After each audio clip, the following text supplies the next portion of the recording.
Hi, everyone. My name is Marisa Stone with Simon Says Social and the Systems Lounge, and I want to welcome you today to the 2017 Business Systems Virtual Summit, where you learn all about the business systems that our speakers use to get things done.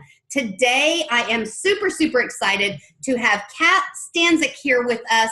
She is here to speak about the 3 keys you can use to unlock your next 7 figures. How many of us want 7 figures? Oh yeah. There is no such thing as mission impossible, according to Kat, who is known for her tough love approach that gets clients into action so they can create those big results. She works with high achieving entrepreneurs who want to get shit done and explode their businesses. Kat does this by leveraging her proprietary system, helping her clients become even more successful by simplifying and strategizing their action plan. And you would not think that simplifying would really be the key to this, but we're going to learn why that's the key. Kat is the founder of Action Incubator, a sought-after speaker and best-selling author of the 7 Principles for a More Productive and Fulfilling Life. As a self-proclaimed education junkie, getting an MBA simply wasn't enough. She is also certified by the Coaches Training Institute, Project Management Institute, the Leadership Circle Profile 360 Assessment, and is a longtime member of the International Coaching Federation. She lives in Maryland with her 2 daughters and her adoring husband. Kat, welcome. I am so excited to have you here. I'm excited. This is so awesome. Thank you for having me. I am super excited to dive into what you are offering today. So let's begin at the beginning. Let's talk about these 3 keys to moving us to that next level. What are they? Absolutely. Yeah, like what the hell, right? Like, can I get... Well, it really is 3 keys. So my 3 keys, the first one I talk about is something, and so let me, preface this by saying that these are really obvious, and that's what makes it really awesome, because these are concepts that anybody can apply and implement into their business right now, right away, today, in the next 30 minutes after this, I'm done talking about it. So the first one that I love to talk about, and it's really, if you think about these, it's like a layer, right, to a cake, because cake is so yummy. Sorry, there's plenty of gluten-free alternatives for everyone out there. So, and they layer on each other very nicely, but you can't really do the last one without having the other ones to support it and sustain it. Right. My first key is all about simplify. Yes, a simple system should be simple. Yeah. So what is that really? Because a lot of people are like, great, fine, I have to simplify things. Sure, my life is chaotic. Right. So what I really talk about is identifying one master goal. And people are like, whoa, what? And what it really is about is identifying that one goal that is going to drive your entire life. And so you might call it your purpose statement, your mission statement, whatever it is, but it's actually something that you should never be able to check the box on.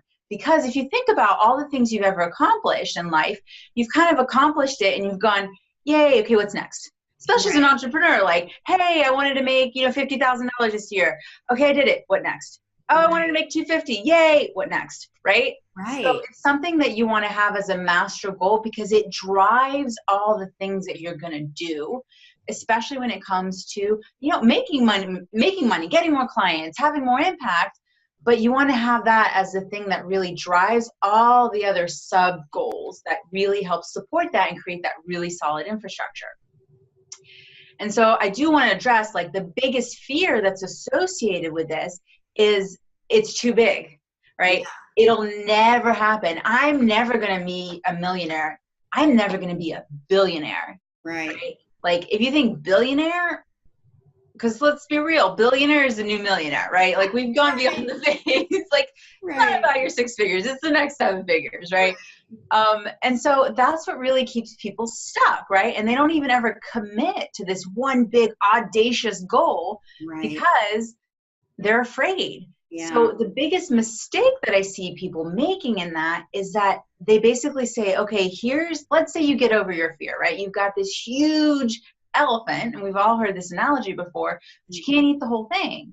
Right. You got to break it down into pieces so that you can eat it and digest it. And really the thing is even once you break it down, you got to keep breaking it down further. And that's where we talk about reverse engineering. And that's where my PMP comes into play. And it's about making it so that it's measurable and attainable, and you know that you're on track with achieving your goals. So my biggest solution to simplifying is really simple. It's take some, I'm going to try not to cuss. I usually cuss. Take effing action, right? You want to, sorry, I'm going to be, yeah, take some fucking action.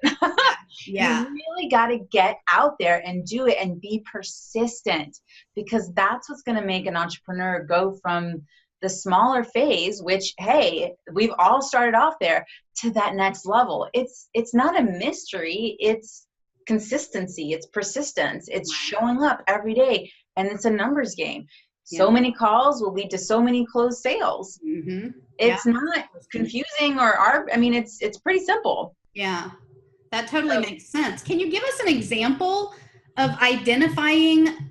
So you really resonated with me when you said this is something you really can't check off your list, because that's my life. I move from one thing to the next, and I always say that I really don't slow down to celebrate the things I've accomplished, and that's true, because my eye is always on the next ball.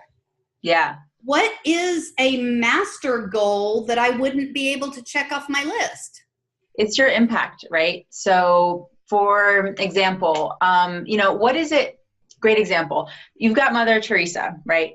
Amazing impact. She's done so much, and she's, done wonderful and beautiful things, and other people have been able to take action in her name. And then you look at someone like Bill Gates, and you're like, he's had impact on technology, right? But where's the feel good? What you don't know is that he's donated millions of dollars to charity, right? And so one of the things is getting over your relationship with money, right? And being like, it's a yucky thing. Right. Now switching it to, oh shit, I'm going to make a lot of money because I'm doing so much good. I'm working with these clients. My money reflects the amount of work and positive impact that I'm having in the world. Right. And, for example, part of my goal earmarks a certain amount of money that's going to go to a foundation as I make it. And that's part of my 5-year plan. Right. But a goal that you can't check off is that impact. It's really asking yourself, it's the rocking chair test. I don't know if you've ever heard of that. Yeah. But imagine sitting in front of on your porch, you're 90 years old, you're sitting in a rocking chair, you're going back and forth.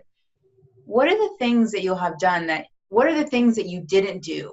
Those are the things that you're going to regret. Right? Not the things you've done. And so answering the question, if I do this, it will mean that I have lived a good life. Yeah. That's your ultimate goal. And that's checking in with your passion. It's checking in with your values. And it's really easy to figure it out, because even if you don't know what your values are, you know what things piss you off. Right. And that means that those things are dishonoring you, and those are where your values lie. So you just got to take the opposite. Right. Right. So we talked a little bit about simplifying, and that sounds so counterintuitive to me, because I'm a one-person band, right? I mean, even though I might pull in a VA to do something, pull in somebody to help me accomplish a goal or work on, say, this summit or something like that, I am the person who is at the helm of my business at all times. So how can I simplify and get myself closer to that 7-figure goal if I've got all these things on my plate? Well, so that actually comes into play when we talk about strategizing and systematizing. Okay. So the first thing you do is to get really clear on what it is that you want to achieve, right? Getting that master goal, and then understanding what sub goals will support it. So then we go into strategizing. So basically it's about staying focused. So there's a really, really great book that I use a lot in terms of explaining this concept. But if you imagine you take a circle and you've got all your things that you're trying to accomplish, right? And you've got arrows going in every direction. But then you take those same arrows and instead you create one. You see how much further you go down when you commit and focus on that one goal and see it all the way through. Right. And to do that, you have to own your no. Right. Because nobody likes sloppy yeses. Yeah, that's a good point. Right? Like someone who says yes to everything. Yes, I'll do this for you. And it doesn't matter if you own a multi-billion-dollar company or you even work in corporate America and are looking to start your own business. These concepts apply universally, any industry, any organization, it doesn't matter. Right. Because if you own your yes, and that means also owning your no, Mm-hmm. then you fully commit to something and see it all the way through. I mean, how many of us have set a goal and then moved on to something else before we even really gave it a chance or even fully committed to it? Right. That totally makes sense. I mean, we do it every year. It's called New Year's resolutions. Yeah. Every fucking year. That's right. So instead of doing all these, little goals, it's saying, okay, what? And so one of the biggest things, so here's a trick, is I pick a word every year. That word is my word that I use throughout the entire year to help drive my business and my own personal life forward. Nice. My word this year is consistency. Nice. Because I knew that was the thing that was missing in my business to really help turn it and turn up the volume, was doing this whole level of consistency. Right. And my God, has it been paying off? Yeah. Yeah. Because I don't take something on unless I know that I can absolutely be consistent in doing it. Yeah. And so that's I can see how that would make it a lot easier to be able to say no too, right? Mm-hmm. Because if your goal is to be consistent, then if it fits, it fits. But if it doesn't, it's time to move on to something else. Exactly. You have to be able to look at something when someone brings it to you, right? Is be able to ask yourself, can you fully commit to this? Right. Meaning, are you willing to see it all the way through? So if someone, even if your boss, says, hey, I need you to do this project. If you can't see it all the way through, guess what? You absolutely need to say no. Yeah. Because it's not in service of them in your business or in that person's business for you to commit to something like that and not be willing. I mean, that's almost unethical, right? Right. Right. That totally makes sense. For you to be able to see it all the way through. And the thing is that people don't want to focus on something because they're really afraid of the amount of time it will take. Because what if you fail and you wasted all that time focusing on this one thing? Well, no, let me keep myself safe. Ego says, don't risk anything. Right. Play it safe and put your eggs in a bunch of different baskets. Yeah. And there's something to be said about that. And we're not saying you're only going to do this one thing. But you really need to figure out what are those one or two things that you really want to drive forward. Mm-hmm. Because once you show up in that way, then the universe will rearrange itself and say, oh, she's really serious about this. So I'm going to keep providing her opportunities that align to that because her energy is behind this. It's like a force multiplier. Right. Yeah, that totally makes sense.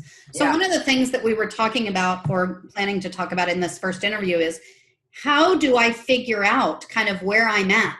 How do I figure out where I'm at, where I want to be, and how these keys can help me align and get serious about what my purpose is? Well, what's great is it doesn't matter where you are and who you are. It's about starting at the beginning and saying, okay, take the time for yourself. Please, you're worth it, right? Like you're worth the time to spend to think about what kind of life you want to be living. Right. And start at the very beginning. I sound like The Sound of Music, right? I was thinking that, but I wasn't going to say it. So before I start singing, you want to start at the very beginning, right? And start with simplify and check in with yourself. And this isn't a one and done thing, right? You should be doing this minimum. And here's what's scary, every 90 days. Oh, wow. Every 90 days, you should be checking back in with us. And if you think about it, that's 4 times a year. Yep. That's quarterly. Spend a couple of hours on yourself 4 times a year to make sure that you are headed in the right direction so you can make 7 figures. Yeah. Hello. Right? Because how many of us just go, okay, fine, great, I know what I want. And then they keep marching down that road and they don't come back and do a check-in, right? Because thank God I'm not still pursuing the things I wanted to do when I was 3 years old. I know. I would have been a terrible marine biologist. I hate science. Yeah, totally. Well, that totally makes sense. I think it's really, really important. One of the things that I'm working on quite a lot this year is putting myself back on my schedule, because it's been such a journey. I started my business 2 years ago, and I've had some absolutely phenomenal clients and some really cool things happen inside my business. but I was pushing me to the back burner. And Yeah. I realized pretty quickly that if I keep going down that road, there is going to be no Marisa to work with anybody. So. No, and you'll show up terrible for the clients that you love, right? And then you'll end up alienating them. Exactly. And so I think it's really, really important to get very clear. And that's one of the things that I love about your message here is I love the idea that I can actually have a purpose statement or a mission statement that doesn't get checked off. And I love the idea of simplifying and really breaking it down to not only not having all these 10,000 chaotic arrows everywhere, but really honing in and creating a path that I'm going to be able to accomplish, putting all my energy behind that. Yes. To be able to accomplish. So that's very appealing to me. Yeah. And if you think about it, you've done this a million times over in your life, and people just don't give themselves credit. Think Right. about when you learned to tie your shoes. Right. How focused and driven were you to do that, right? Because hell, you are not going to be the kid that's still going to be wearing Velcro shoes. That's right. They are never going to be in style. That's right. And you learned how to swim. You learned how to ride a bike. You learned how to read. I mean, these are all components that you learned at a young age. Yeah. But that process that you did is what is actually going to serve you in your business. You already have the recipe for success. Right. You had it all along. You've already done the hard work of figuring out what is included. Mm. Your recipe may take 3 eggs and mine may take 1, but you've already got it. And there's no need to like recreate it. Don't put anchovy paste when it calls for cream. Like, it's not going to taste good. That's right. Going back to our cake analogy. Yeah, I don't know. I think I'm hungry. Okay. Yeah, no, that totally makes sense. And I know that we are winding down and coming to the end of this first interview, but is there anything else that we need to kind of know to get ready for the much deeper dive that we're getting ready to go into? Yeah, I would say the key to strategize, because I don't like leaving people hanging and not giving them a way to action stuff, because it's what I'm about, right. is to prioritize. Right. And so we talked in Simplify about taking action, and strategize is about prioritizing, and that helps with the focus, right? So it's looking at what are all the things that you're doing and understanding which ones are going to drive your business forward. And so what I like to do, and I have a ton of free stuff that helps you get into this place, is you look at your to-do list, you just get it all out of your head into one place, and you rank them 1, 2, 3 in terms of importance, right? Of the impact in your business. And then you go back and you see, and this will be part of the systematize, but I like to, give a little teaser, what I do. And you go and you ABC it, right? And so you look at what is easily delegatable. I always say that, but what can you easily delegate? Yeah. Right? And what you're looking for is, let's say 1 is things that are really high impact in your business, and A is are the things that are that you can easily delegate. You look for 1A and get those going, because that's going to make the money in your business, and it's not going to be something you need to focus on. Yep. Totally makes sense. Yeah. And I like the fact that once I have those goals down and I know exactly what I need to be focusing on, that in turn simplifies my day. It gives me structure and direction. And I no longer have the shiny object syndrome going on, because I know exactly what I'm working on, in that day or that month or that, that quarter. Exactly. And that's the biggest thing, is making sure that that's the first thing you focus on, right? Don't open Facebook. Don't get on your phone and check emails. Right. If it's important for you to call those 3 clients and follow up with those leads, that should be the first thing you do, nothing else. Yeah. And anything else is just icing on the cake. You're definitely hungry. If I could send cake right now, I would. The theme. I'm going to get like 15 cakes in the mail now from my clients. Exactly. Okay. Well, I know we've come to the end of this interview, but I do want to ask, how can people reach out to you and perhaps work with you or connect with you or whatever? Well, actionincubator.com first of all, it's a really fun site. I actually come down from the ceiling. You just have to check it out. There's a ton of free resources on my website. Connect with me online on Facebook. I'm in the middle of a brand transition, so you'll find me under Catalytic Change, but that's going to be changing over soon, probably by the time this airs. So it'll be Action Incubator. find me online. I'm there. I'm on LinkedIn, Twitter, Instagram, social, all the social media platforms. You're going to find me if you want to find me. It's Cat Stancik. Google it. I'm Googleable. Very nice. Thank you so much. And there's also a link below this video. If you just check out that link, you can also access Cat there. Definitely reach out to her. This is something that every business owner needs to know how to do. So you've spent all this time and energy putting your business together. You've spent all this time and energy working to build it up. Now it's time to really get clear about what your next steps are going to be. And so this is super important, and probably one of our #1 systems that we're sharing in this summit. So guys, definitely touch base with her. For those of you that are part of the All Access Pass, stick around because we are going to take a much deeper dive into using these 3 keys to unlock your next 7 figures. And for those of you who are part of that, definitely come back and check us out. For those of you that are not, I will definitely see you on the next interview. Thanks so much, everybody, for being here. We'll talk to you soon. Bye.